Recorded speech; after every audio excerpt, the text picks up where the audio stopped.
Sir നമസ്കാരം. നമസ്കാരം. നാളുകൾക്ക് ശേഷം UDF ഭരണത്തിൽ വരികയായിരുന്നു. അതായത് 2016 മുമ്പ് ഉമ്മൻചാണ്ടിയുടെ ഭരണത്തിന് ശേഷം, ആ കാലഘട്ടത്തിന് ശേഷം പിന്നീട് UDF വളരെ കാലം പുറത്തിരുന്നു. 2026 വീണ്ടും ഭരണം കിട്ടിയിരിക്കുന്നത്. ഈ ഭരണം UDFന് കിട്ടുമ്പോൾ എല്ലാവരും കരുതി കൂടുതൽ അച്ചടക്കത്തോടു കൂടി കാര്യങ്ങൾ മുന്നോട്ട് പോകും എന്നാണ് മനസ്സിലാക്കിയിരുന്നത്. എന്നാൽ ഇപ്പോൾ ഈ കോൺഗ്രസിനകത്തും KPCCക്കകത്തും അതുപോലെ KSUവിനകത്തും എല്ലാം ഉണ്ടാകുന്ന പടലപ്പിണക്കങ്ങൾ അത് മറന്നീക്കി പുറത്തേക്ക് വരുന്ന ഒരു പരിധിവരെ തെരുവിൽ ചർച്ച ചെയ്യപ്പെടുന്ന കാഴ്ചയാണ് കാണുന്നത്. ഇപ്പോൾ ഈ KSUവിൻ്റെ സംസ്ഥാന പ്രസിഡന്റ് അലോഷ്യസ് സേവ്യർ ഇന്നലെ മുഖ്യമന്ത്രിയെ കാണാൻ വേണ്ടി ശ്രമിച്ചിട്ട് കാണാൻ സാധിച്ചില്ല. ആദ്യം അദ്ദേഹം കൊല്ലത്തൊരു പരിപാടിയിൽ വെച്ച് കാണാമെന്ന് മുഖ്യമന്ത്രിയുടെ ഓഫീസ് അന്ന് കുറിപ്പ് കൊടുത്തിട്ടുണ്ടായിരുന്നു. എന്നാൽ അന്ന് അദ്ദേഹം കന്യാകുമാരിയിലായതിൻ്റെ പേരിൽ തനിക്ക് കാണാൻ പറ്റില്ല എന്ന് അലോഷ്യസ് സേവ്യർ അറിയിച്ചു. പിന്നീട് തേവര കോളേജിൽ ഇന്നലെ ഒരു പരിപാടി നടക്കുമ്പോൾ അവിടെ മുഖ്യമന്ത്രി വന്നിട്ടുണ്ടായിരുന്നു. അവിടെ മുഖ്യമന്ത്രി തിരക്കിലായിരുന്നു. റിപ്പീറ്റ് ചെയ്യണം, ഇതിൻ്റെ കൂടെ തന്നെ ചെയ്യേണ്ടതാണ്. പറയൂ. അലോഷ്യസ് സേവ്യറിനെ കൊല്ലത്ത് വെച്ച് കാണാമെന്ന് അറിയിച്ചിരുന്നു CMസിൻ്റെ ഓഫീസിൽ. അപ്പോൾ അലോഷ്യസ് അന്ന് കന്യാകുമാരിക്ക് പോകേണ്ട CMനെ കൊല്ലത്ത് കാണാൻ പറ്റിയില്ല. അപ്പോൾ ഇന്നലെ വീണ്ടും തേവര കോളേജിൽ ഒരു പരിപാടി ഉണ്ടായിരുന്നു. അവിടെ വെച്ച് കാണാമെന്ന് അലോഷ്യസ് സേവ്യർ തീരുമാനിച്ചു. പക്ഷേ മുഖ്യമന്ത്രിയെ സംബന്ധിച്ചിടത്തോളം തിരക്കിലായിരുന്നു. അവിടെ അലോഷ്യസ് സേവ്യറിനെ കണ്ട ഭാവം പോലും മുഖ്യമന്ത്രി കാണിച്ചില്ല എന്ന തരത്തിലുള്ള വാർത്തകൾ പുറത്തു വരുന്നു. അവർ തമ്മിൽ സംസാരിക്കുന്നത് നമ്മൾ മാധ്യമങ്ങളും കണ്ടില്ല. ഇപ്പോൾ ഈ KSUവും അല്ലെങ്കിൽ മുഖ്യമന്ത്രിയും തമ്മിൽ ഉണ്ട് എന്ന് പറയുന്ന പ്രശ്നത്തിൻ്റെ അടിസ്ഥാനം VD സതീശൻ്റെ ഒരു പ്രസ്താവനയാണ്. അതായത് സർക്കാർ പ്ലീഡർ നിയമനങ്ങളിൽ KSU അഭിപ്രായം പറഞ്ഞു, പ്ലീഡറായി വന്നിരിക്കുന്ന ആളുകൾ അല്ലെങ്കിൽ പ്ലീഡറായി നിയമിക്കപ്പെട്ടിരിക്കുന്ന ആളുകൾ ABVPയുടെയും അതുപോലെ തന്നെ CPMൻ്റെയും എല്ലാം പഴയ പ്രവർത്തകരാണ് എന്നുള്ളൊരു ആക്ഷേപമാണ് അലോഷ്യസ് സേവ്യർ ഉൾപ്പെടെയുള്ള ആളുകൾ ഉയർത്തിയത്. ഇതിന് VD സതീശൻ മറുപടി പറഞ്ഞത് KSUവിൻ്റെ ലോ കോളേജ് യൂണിറ്റ് ആണോ പ്ലീഡർമാരെ നിയമിക്കുന്നതെന്ന് മുഖത്തടിച്ചതുപോലെ VD സതീശൻ പറഞ്ഞു. പക്വതയുള്ള ഒരു സമീപനവും പെരുമാറ്റവുമായിരുന്നു അല്ലെങ്കിൽ സംസാര ശൈലിയായിരുന്നു VD സതീശൻ്റെ ഭാഗത്തു നിന്നും ഉണ്ടായത് എന്നുള്ളത് കണക്കിലെടുക്കേണ്ട കാര്യം തന്നെയാണ്. കാരണം കോൺഗ്രസിൻ്റെ വിദ്യാർത്ഥി സംഘടനയാണ് KSU. VD സതീശൻ ഉൾപ്പെടെയുള്ള നേതാക്കന്മാർ KSU പ്രസ്ഥാനത്തിലൂടെ വളർന്നു വന്നവരാണ്. അപ്പോൾ ഒരു അഭിപ്രായം പറയുമ്പോൾ ആ അഭിപ്രായത്തെ അഭിപ്രായമായി കണക്കിലെടുത്തുകൊണ്ട് അങ്ങനെ ഒരു സമീപനം വേണമെങ്കിൽ അതിനോട് കാണിക്കാമായിരുന്നു. തീരുമാനം ഏത് തലത്തിൽ നടന്നാലും KSUവിൻ്റെ അഭിപ്രായഗതികളോട് മുഖ്യമന്ത്രിക്ക് കുറച്ചുകൂടി മയപ്പെട്ട ഭാഷ ഉപയോഗിക്കാമായിരുന്നു എന്ന് തന്നെയാണ് പറയപ്പെടുന്നത്. ഇവിടെ ഇപ്പോൾ പ്രധാനമായ പ്രശ്നം ചൂണ്ടിക്കാണിക്കപ്പെടുന്നത് ഭരണം ഒരു വഴിക്ക് പോകുന്നു, KPCCക്ക് ഒരു നാഥനില്ല, കളരി എന്ന മട്ടിൽ പോകുന്നു. KPCC പ്രസിഡന്റായിരുന്ന സണ്ണി ജോസഫ് മന്ത്രിയായതിനു ശേഷം അദ്ദേഹത്തിന് മന്ത്രിപ്പണിക്ക് തന്നെ നേരമില്ല. പുതിയ KPCC പ്രസിഡന്റ് കണ്ടെത്താൻ സാധിച്ചിട്ടില്ല. അതിനോടകം തന്നെ KPCC പ്രസിഡന്റ് സ്ഥാനത്തിന് വേണ്ടി പാളയത്തിൽ തന്നെ പടയുണ്ടായിരിക്കുന്നു. ഈ വിധത്തിൽ കാര്യങ്ങൾ മുന്നോട്ട് പോകുമ്പോൾ കോൺഗ്രസിന്റെ പോഷക സംഘടനകളുമായി ബന്ധപ്പെട്ട പ്രശ്നങ്ങൾ KPCCക്ക് അകത്ത് ഉള്ളിൽ പരിഹരിക്കാൻ സാധിക്കാത്ത അവസ്ഥയിലേക്ക് കാര്യങ്ങൾ നീങ്ങുന്നു എന്നുള്ളതാണ് എടുത്തു പറയേണ്ട അവസ്ഥ. ഇവിടെ VD സതീശൻ മുഖ്യമന്ത്രിയായി വന്നതിന് ശേഷം അല്ലെങ്കിൽ മുഖ്യമന്ത്രിയായി വരുന്നതിന് മുമ്പ് ആദ്യമേ തുടങ്ങി കോൺഗ്രസിനകത്ത് പ്രശ്നങ്ങൾ. 2024 നിയമസഭാ തെരഞ്ഞെടുപ്പിന് മുമ്പ് സുധാകരനെ മത്സരിക്കണം എന്നുള്ള ആദ്യ വെടിവെട്ടിച്ചുകൊണ്ട് സുധാകരൻ രംഗത്ത് വരുന്നു. പിന്നീട് ഒരു തരത്തിൽ അതിനെ പ്രോത്സാഹിപ്പിച്ചവരുണ്ട്. അതെ, തീർച്ചയായും ഒരു തരത്തിൽ പിന്നീട് അത് പറഞ്ഞൊതുക്കുന്നു. പിന്നീട് VD സതീശൻ മുഖ്യമന്ത്രി പദത്തിലേക്ക് എത്തുന്നതിന് മുമ്പ് മുഖ്യമന്ത്രി പദത്തിന് വേണ്ടി ചർച്ച വരുന്നു. KC വേണുഗോപാലിനും രമേശ് ചെന്നിത്തലയ്ക്കും ഇടയ്ക്ക് ആ മത്സരം അങ്ങനെ നീണ്ടുപോകുന്നു. പിന്നീട് ഹൈക്കമാൻഡിന് അത് പണിപ്പെട്ട് ഒതുക്കേണ്ടതായി വരുന്നു. പിന്നീടാണ് VD സതീശന്റെ മദ്യനയവുമായി ബന്ധപ്പെട്ട് വേണ്ടത്ര കൂടിയാലോചനകൾ നടത്തിയിട്ടില്ല, എക്സൈസ് വകുപ്പ് മന്ത്രിയായ ലിജു ഈ കാര്യങ്ങൾ അറിഞ്ഞിട്ടില്ല എന്ന് പറഞ്ഞ് വിവാദം വരുന്നു. അതും പിന്നീട് ഒരു തരത്തിൽ ഒതുക്കി തീർക്കുന്നു. ഇപ്പോഴാണ് പ്ലീഡർ വിവാദവുമായി ബന്ധപ്പെട്ട് ഇപ്പോൾ വലിയൊരു പ്രശ്നം തലപൊക്കിയിരിക്കുന്നു.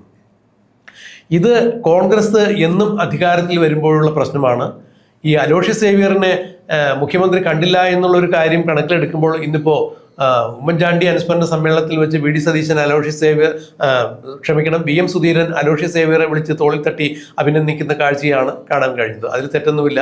ഒരു മുതിർന്ന കോൺഗ്രസ് പ്രവർത്തകൻ KSU പ്രവർത്തകനെ വിളിച്ച് അഭിനന്ദിക്കുന്നതിൽ തെറ്റുന്നില്ല. പക്ഷേ കഴിഞ്ഞ ദിവസം മുഖ്യമന്ത്രിയായി ഉണ്ടായിരിക്കുന്ന ഇത്തരം പ്രശ്നങ്ങളുടെ പശ്ചാത്തലത്തിൽ കൂടി വേണം ഇതിനെ നോക്കിക്കാണാൻ.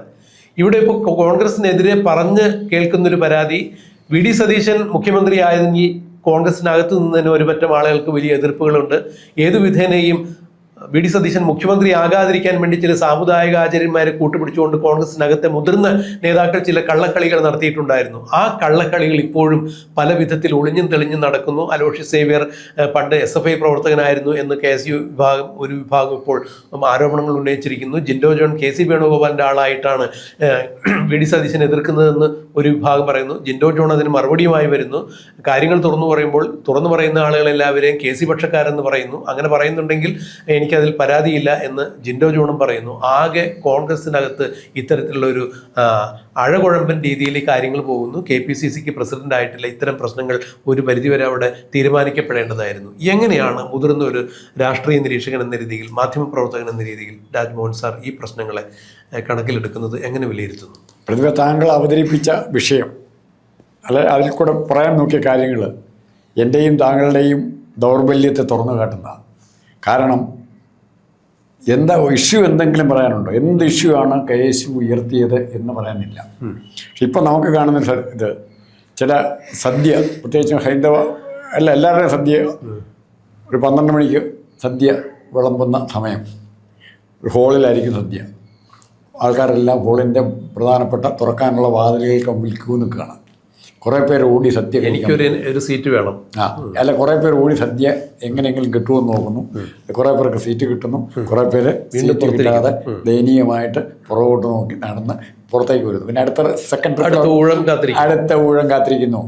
കോൺഗ്രസ് വിശന്ന് വലഞ്ഞ് ഒരു പഞ്ചായത്ത് മെമ്പർ പോലും ആകാൻ പറ്റാത്ത രീതിയിൽ കോൺഗ്രസ്സുകാരൻ തേരാപ്പാടം നടക്കുമ്പോൾ ഈ അസംബ്ലി തെരഞ്ഞെടുപ്പിലും പഞ്ചായത്ത് തെരഞ്ഞെടുപ്പിലും അതുപോലെ പാർലമെൻറ്റ് തെരഞ്ഞെടുപ്പിലും വമ്പിച്ച ഭൂരിപക്ഷത്തോടെ മനസ്സ് തുറന്ന് 2 കൈയും വെച്ച് കേരളത്തിലെ ജനങ്ങൾ അനുഗ്രഹിച്ച പാർട്ടിയാണ് കോൺഗ്രസ്. ആ അനുഗ്രഹിച്ചത് വി ഡി സതീശനെ മാത്രമല്ല, രമേശ് ചെന്നിത്തല മാത്രമല്ല, KC വേണുഗോപാലിനെ മാത്രമല്ല, സണ്ണി ജോസഫിനെ മാത്രമല്ല, കോൺഗ്രസ് പ്രസ്ഥാനത്തെ, കോൺഗ്രസിൻ്റെ സ്പിരിറ്റിനെ, ജനാധിപത്യ പാരമ്പര്യത്തെയാണ്. അതെ, തീർച്ചയായും അവിടെ മറ്റൊരു കാര്യം കൂടി എടുത്തു പറയേണ്ട ഒരു കാര്യമുണ്ട്.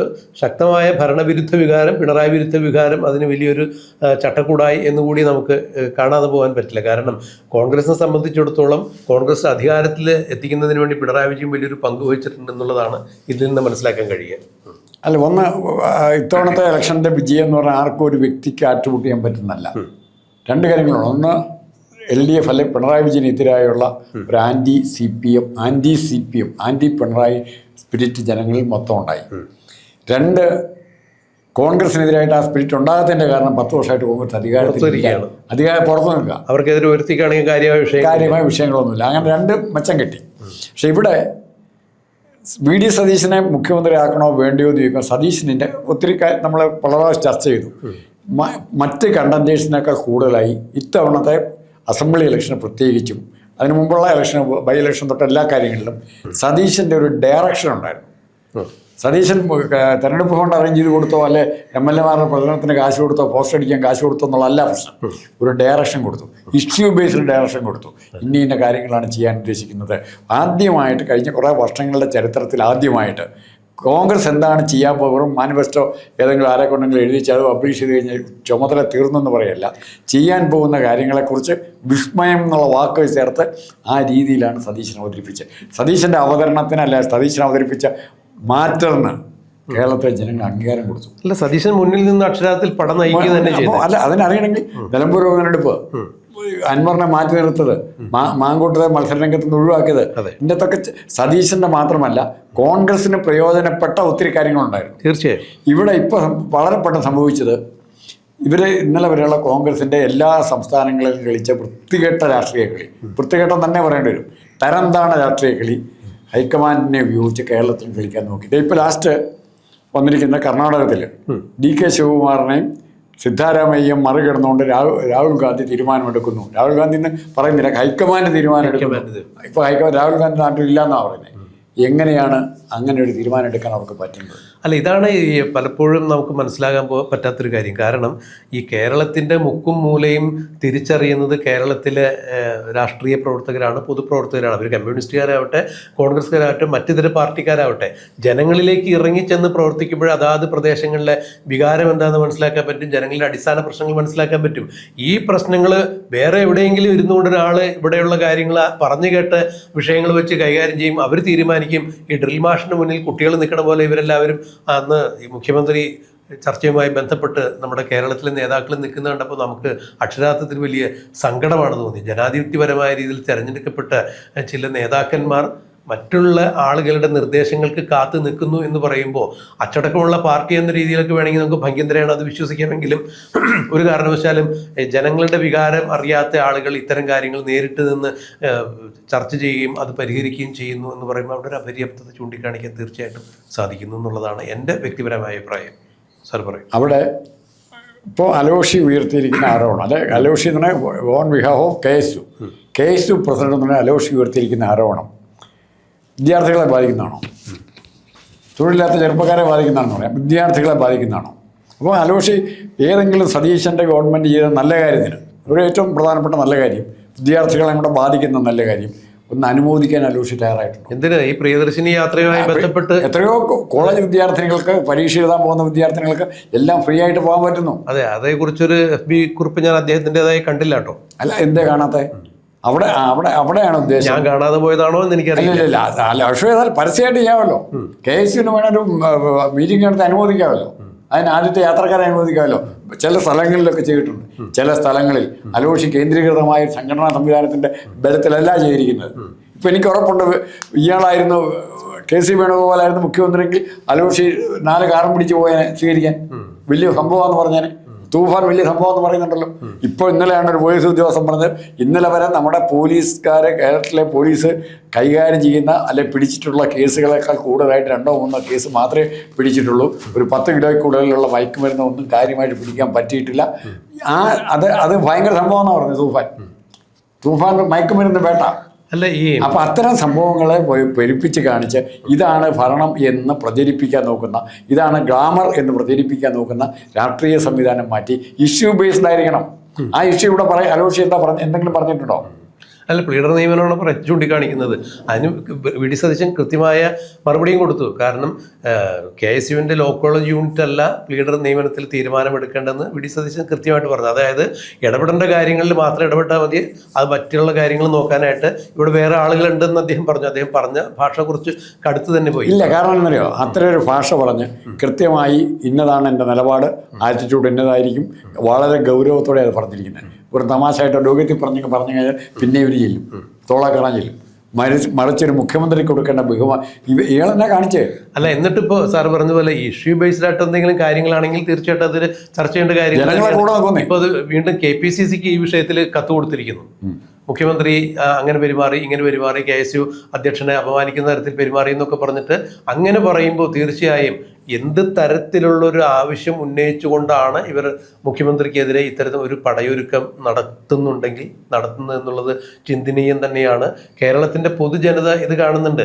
ഇവിടെ KPCC സംബന്ധിച്ചിടത്തോളം KPCCക്ക് ഒരു പ്രസിഡന്റിനെ കണ്ടെത്താൻ സാധിച്ചിട്ടില്ല എന്നുള്ളത് വലിയ വിഷയം തന്നെയാണ്. രാഹുൽ ഗാന്ധി വിദേശ സന്ദർശനത്തിന് പോയിരിക്കുന്നു. രാഹുൽ ഗാന്ധി വന്നു കഴിയുമ്പോൾ അത് പരിഹരിക്കപ്പെടും എന്നൊക്കെ പറയുമ്പോൾ കേരളത്തിൻ്റെ എല്ലാ രാഷ്ട്രീയ സമസ്യകൾക്കും ഹൈക്കമാൻഡ് തന്നെയാണ് ഉത്തരം നൽകുന്നത് എന്ന തരത്തിൽ തന്നെയാണ് ഇവിടെ കേരളത്തിൽ കാര്യങ്ങൾ മുന്നോട്ട് കൊണ്ടുപോകുന്നത്. അപ്പോൾ തീർച്ചയായും അതിനെ പാർട്ടി തല സംവിധാനങ്ങളെ നമ്മൾ എതിർക്കുകയോ വിമർശിക്കുകയോ ചെയ്യുന്നില്ല, അത് അവരുടെ ആഭ്യന്തര പ്രശ്നമാണ്.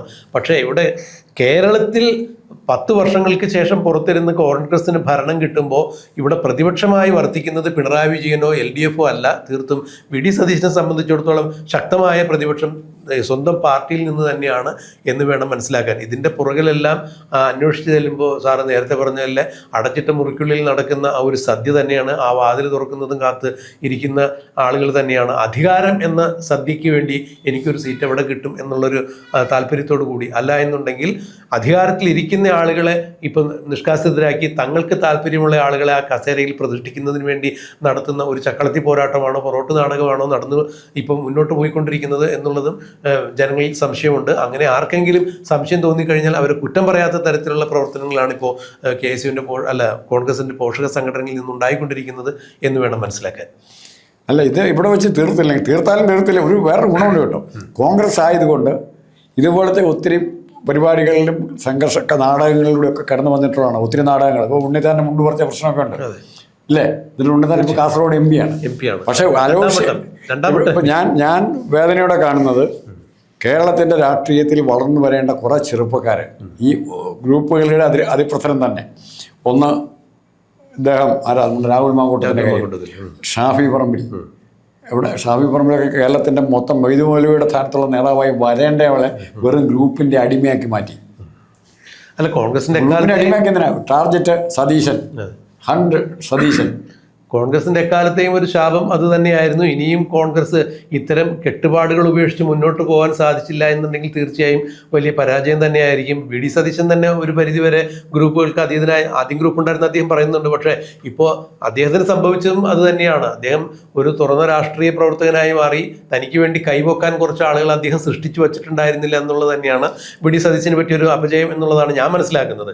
കാരണം തെരഞ്ഞെടുപ്പിൽ മത്സരിക്കാത്ത ആളുകൾക്ക് വരെ മുഖ്യമന്ത്രിയാകാൻ വരെ അനുകൂല മനോഭാവത്തിൽ കൈപൊക്കിയ ആളുകളാണ് ഇവിടെ തെരഞ്ഞെടുക്കപ്പെട്ടവർ എന്ന് പറയുമ്പോൾ തീർച്ചയായും അതിൽ വലിയ ഒരു അത്ഭുതം നമ്മൾ കാണേണ്ടിയിരിക്കുന്നു. അതായത് ഗ്രൂപ്പ് സമവാക്യത്തിനപ്പുറം കേരളത്തിൽ കോൺഗ്രസിന് നിലനിൽപ്പില്ല എന്നുള്ള അവസ്ഥയിലേക്ക് വീണ്ടും കാര്യങ്ങൾ ചെന്നെത്തുന്നു. ഇത് കേരളത്തിൽ കോൺഗ്രസിനെ വലിയ പ്രതിസന്ധിയിൽ കൊണ്ട് ചെന്നെത്തിക്കും. ഈ മട്ടിന് പോവുകയാണെന്നുണ്ടെങ്കിൽ വീണ്ടും ഒരു തുടർഭരണം എന്നുള്ളത് UDF-ന് ഒരുപക്ഷെ കിട്ടാക്കനിയായി മാറും. തുടർഭരണം മാത്രമല്ല, മുഴുവിപ്പിക്കുക എന്നുള്ളതും കിട്ടാക്കനിയാണ്. തീർച്ചയായും അങ്ങനെ വേണമെന്നുണ്ടെങ്കിൽ സംഭവിച്ചാൽ അതിന് നമുക്ക് തെറ്റു പറയാൻ സാധിക്കില്ല. പക്ഷേ അതിന് കാരണക്കാർ ഒരു കാരണവശാലും ഇവിടുത്തെ പ്രതിപക്ഷമായിരിക്കില്ല, മറിച്ച് അത് കോൺഗ്രസിനകത്തു നിന്നുള്ള ഇത്തരം ചക്കളത്തി പോരാട്ടങ്ങളും പാരവയ്ക്കലുകളും തന്നെയായിരിക്കും എന്ന് വേണം മനസ്സിലാക്കാൻ. എന്തായാലും വി ഡി സതീശൻ ഇത് തിരിച്ചറിഞ്ഞ് വേണ്ടത്ര മുൻകരുതലുകൾ എടുത്ത് മുന്നോട്ട് പോകട്ടെ എന്ന് മാത്രം പ്രത്യാശിക്കാം.